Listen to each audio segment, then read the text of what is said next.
Chris here from Car Radios in Dorchester.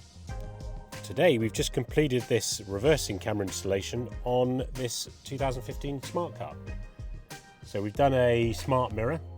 So all you do is you stick it in reverse, picture comes up, take it out of reverse, picture goes away.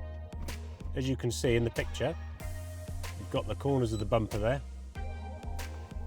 So it makes reversing very easy.